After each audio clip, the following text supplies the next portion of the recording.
नमस्कार, मैं हूं आशीष त्रिपाठी आपके साथ और अपना एमपी देख रहे हैं आप। और भोपाल से इस वक्त की बड़ी खबर, जहां कांग्रेस पार्टी एक्शन की तैयारी में है। भितरघातियों पर एक्शन लेने की तैयारी में है कांग्रेस पार्टी और पार्टी के खिलाफ काम करने वालों पर कार्रवाई होगी। भितरघातियों को पार्टी से बाहर करने की तैयारी। पॉलिटिकल अफेयर्स कमेटी की बैठक में यह मुद्दा उठाया गया। 12 जनवरी को अनुशासन समिति की बैठक में फैसला होगा।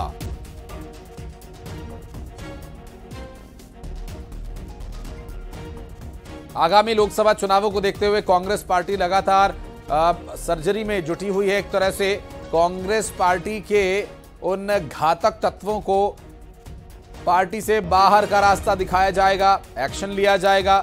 भितरघातियों पर एक्शन की तैयारी में कांग्रेस पार्टी और पार्टी के खिलाफ काम करने वाले नेताओं के ऊपर गाज गिर सकती है। पार्टी बाहर का रास्ता दिखा सकती है और इसके लिए लगातार मंथन का दौर जारी है, बैठकों का दौर जारी है।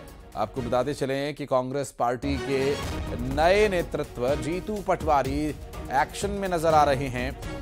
अभी हाल ही में उन्होंने कमलनाथ से मुलाकात भी की थी और अब जानकारी मिल रही कि भितरघातियों के खिलाफ, पार्टी का खिलाफ काम करने वालों के खिलाफ अब एक्शन लिया जाएगा।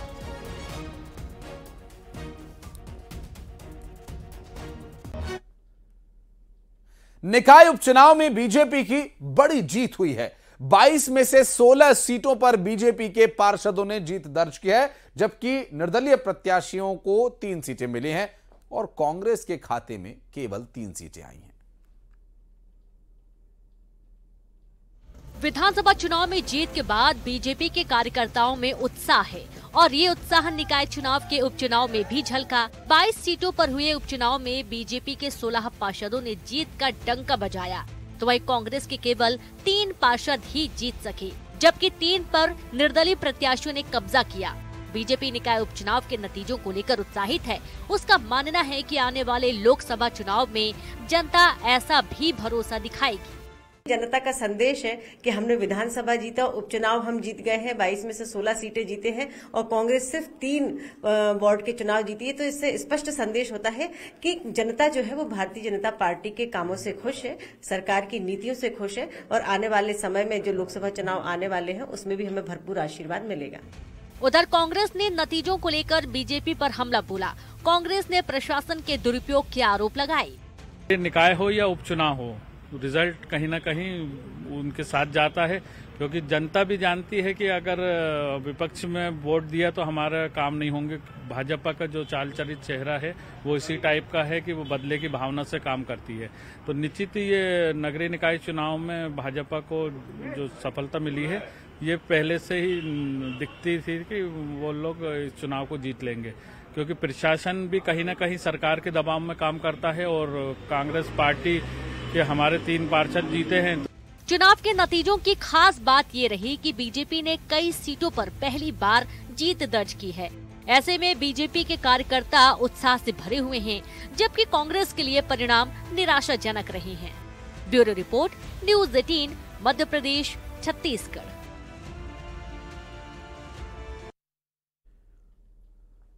और राम मंदिर को लेकर सियासत थमने का नाम नहीं ले रही। मध्य प्रदेश में आए दिन कांग्रेस की ओर से बयानबाजियां चल रही हैं, जिस पर बीजेपी हमलावर है। मध्य प्रदेश में राम मंदिर को लेकर सियासत थमने का नाम नहीं ले रही। कांग्रेस नेता दिग्विजय सिंह के बयान से एक बार फिर से सियासत गरमाई है। दरअसल दिग्विजय सिंह ने सोशल मीडिया पर लिखा है कि राम मंदिर निर्माण में किसी को कोई ऐतराज नहीं था। पूर्व प्रधानमंत्री नरसिम्हा राव जी भी ये कार्य सभी मान्यता प्राप्त शंकराचार्य जी के द्वारा रामालय न्यास के माध्यम से कराना चाहते थे, न कि विश्व हिंदू परिषद के द्वारा। विश्व हिंदू परिषद आरएसएस का संगठन है और उसका राजनीतिक संगठन बीजेपी है। क्या सनातन धर्म का पालन करने वाले हमारे धर्मगुरु शंकराचार्य हैं या विश्व हिंदू परिषद, आरएसएस और बीजेपी है? जरा सोचिए। लेकिन मैं समझती हूँ कि दिग्विजय सिंह जी के ये ट्वीट और इस तरीके के जो वक्तव्य जो आते हैं वो हमेशा भ्रमित करने वाले होते हैं। अब उसका श्रेय लेने की होड़ उनको लगी हुई है, जबकि भारतीय जनता पार्टी, विश्व हिंदू परिषद और अन्य जो हिंदू संगठन है वो सभी वर्षों से उनकी संघर्ष रहा है ये, और इस संघर्ष का परिणाम है कि आज हम अपने देश में राम मंदिर को बनते हुए देख रहे हैं। उधर इंदौर के महापौर पुष्यमित्र भार्गव का भी बड़ा बयान सामने आया। शहर में राम मंदिर की प्रतिकृति लगाने के लिए मॉल, रेस्टोरेंट और अन्य संस्थाओं से आग्रह किया गया था। सेंटा क्लॉज और क्रिसमस ट्री अब भी लगे हुए हैं, उनको लगाने में किसी को कोई आपत्ति नहीं है। राम मंदिर के प्राण प्रतिष्ठा उत्सव में किसी ने असहयोग किया तो उसे जनता जवाब देना जानती है। कि सारे मॉल्स, रेस्टोरेंट्स और संस्थानों को हमने राम मंदिर की प्रतिकृति लगाने का आग्रह किया था। यदि 25 दिसंबर से 2 जनवरी और अभी भी कई जगह पर सेंटा क्लॉज और क्रिसमस ट्री लगे हुए हैं, वो लगाने से अगर आपको आपत्ति नहीं है तो राम मंदिर की प्रतिकृति लगाने में किसी को आपत्ति नहीं होनी चाहिए।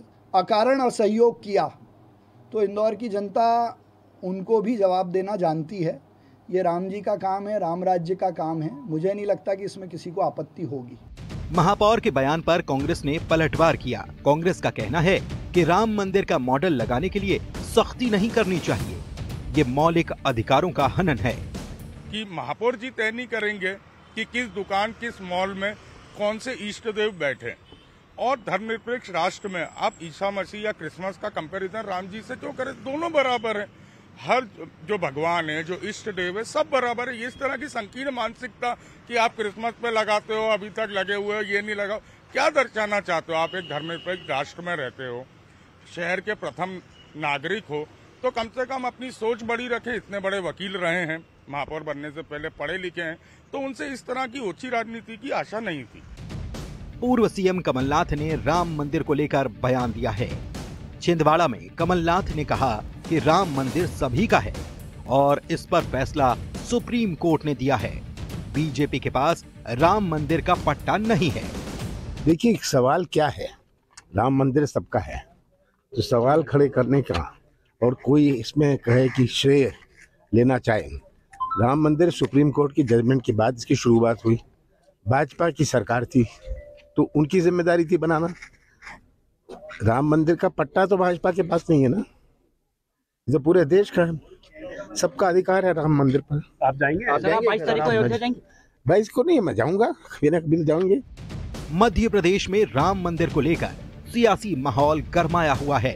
एक तरफ राम मंदिर की प्राण प्रतिष्ठा को लेकर जोर शोर से तैयारी चल रही है, उधर सियासत भी तेज हो रही है। Bureau report, news 18। और आज भोपाल में आयोजित नवनिर्वाचित सदस्यों के प्रबोधन कार्यक्रम में सीएम डॉक्टर मोहन यादव ने एक बड़ा ऐलान किया। उन्होंने कहा कि मध्य प्रदेश विधानसभा ई विधानसभा होगी और एमएलए रेस्ट हाउस को लेकर भी प्रोजेक्ट बनाया जा रहा है। आपको बता दें कि विधानसभा अध्यक्ष नरेंद्र सिंह तोमर ने विधानसभा को ई विधानसभा बनाने की मांग की थी। वहीं कार्यक्रम में लोकसभा स्पीकर ओम बिड़ला ने कहा कि सदन में सकारात्मक चर्चा जरूरी है और सदन में रुकावट डालना ठीक नहीं है। अपनी नई विधा के आधार पर अपने आधुनिक संसाधन के साथ विधानसभा को भी आगे बढ़ाना चाहिए। तो निश्चित रूप से जो आपने कहा है वो पूरा का पूरा, यही से मैं आपकी बात पूरी मानता हूं कि मध्य प्रदेश सरकार आप जो प्रस्ताव देगी निश्चित रूप से हम उसके साथ रहेंगे। इसमें जो धनराशि लगेगी राज्य सरकार देने के लिए तैयार रहेगी। मैं माननीय नरेंद्र सिंह जी साहब आपकी बात यही कहता हूं। उसके अलावा भी एक आपने कहा कि एमएलए रेस्ट हाउस का, तो निश्चित रूप से एमएलए रेस्ट हाउस का भी नया प्रस्ताव दे करके ये सारे के सारे विधायक साथियों को उसकी सुविधा भी हम देने का प्रयास करेंगे। नियोजित तरीके से विधानसभाओं में वैधान पैदा करना, उसको हमें उस परंपरा को समाप्त करने का प्रयास करना।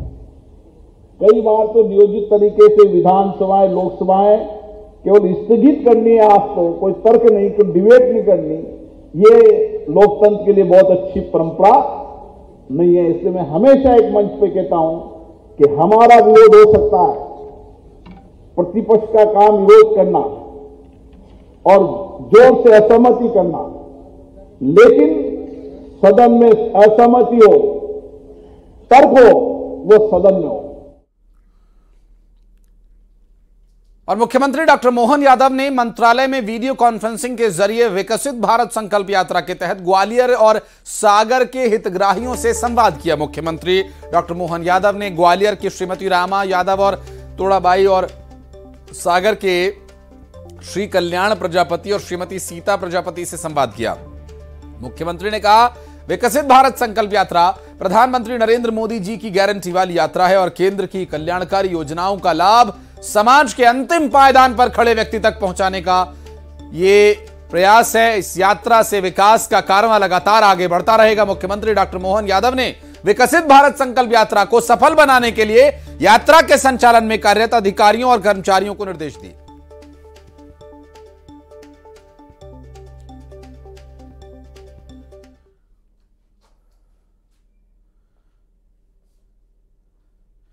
और सिंगरौली से इस बीच एक बड़ी खबर आ रही है, जहां बुजुर्ग महिला को बंधक बनाया गया। जमीन के लालच में परिजनों ने बुजुर्ग महिला को बंधक बना लिया। जनसुनवाई में पहुंचा महिला का दामाद। दरअसल एसपी ने थाना प्रभारी को सौंपा मामला। जांच कर कार्रवाई किए जाने का आदेश पुलिस नहीं कर रही थी। सुनवाई जानकारी मिल रही है, एक बुजुर्ग महिला को बंधक बनाया गया। जमीन का यह पूरा मामला बताया जा रहा है।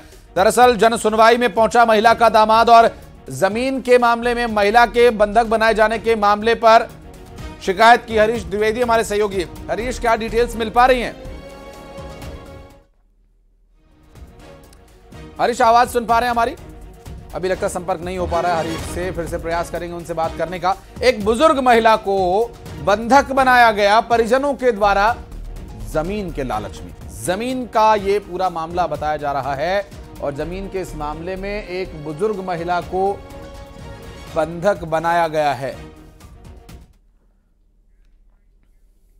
और इंदौर से इस बीच एक और बड़ी खबर आ रही है, जहां एटीएम को तोड़ने की कोशिश का मामला। बदमाशों ने एटीएम को तोड़ने की कोशिश की और सीसीटीवी कैमरे में उनकी यह करतूत कैद हो गई। मामला दर्ज कर आरोपियों की तलाश में फिलहाल पुलिस जुटी हुई है। एटीएम ब्रेक का मामला, एटीएम ब्रेक करने की कोशिश की गई। सीसीटीवी कैमरा जो केबिन में लगा हुआ था, एटीएम के उस बूथ में जो लगा हुआ था, उसमें देखिए तस्वीरें कैद हुई हैं और तस्वीरें और एटीएम को देखिए तोड़ने की, उखाड़ने की कोशिश कर रहा था आरोपी।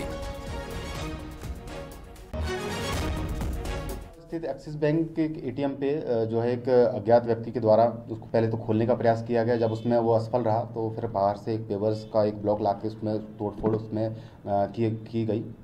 बैंक के कर्मचारियों द्वारा एक लिखित शिकायत पे जो है इसमें मामला जो है चोरी का प्रयास में पंजीबद्ध किया। और मंदसौर में चला बुलडोजर। अक्षत यात्रा में खलल डालने वालों पर लिया गया एक्शन। प्रशासन ने आरोपी के दुकान पर बुलडोजर चलाया। आरोपी ने 6 आरोपियों को पुलिस ने हिरासत में लिया है और हिरासत में सिमली गांव में प्रशासन की कार्रवाई।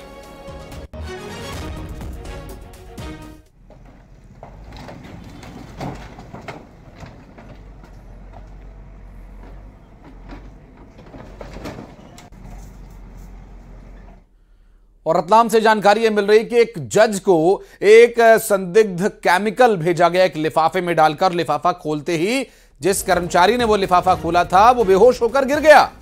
दरअसल पत्र एक भेजा गया और उसके लिफाफे में एक केमिकल रखा गया था और उस पत्र में न्याय नहीं मिलने की सूरत में खुदकुशी करने की धमकी लिखकर जज को भेजी। और मौके पर पहुंचे पुलिस के आला अधिकारी लिफाफे को जांच के बाद आगे की कार्रवाई करेंगे। पुलिस आरोपी को हिरासत में ले चुकी है।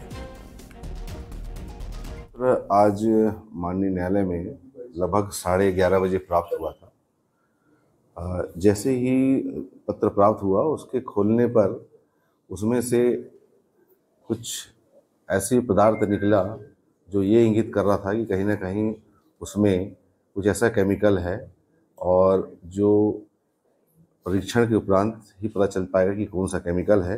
लेकिन जैसे ही निकला वो तो संबंधित व्यक्ति जिनने लिफाफा खोला था उनको चक्कर जैसी आभास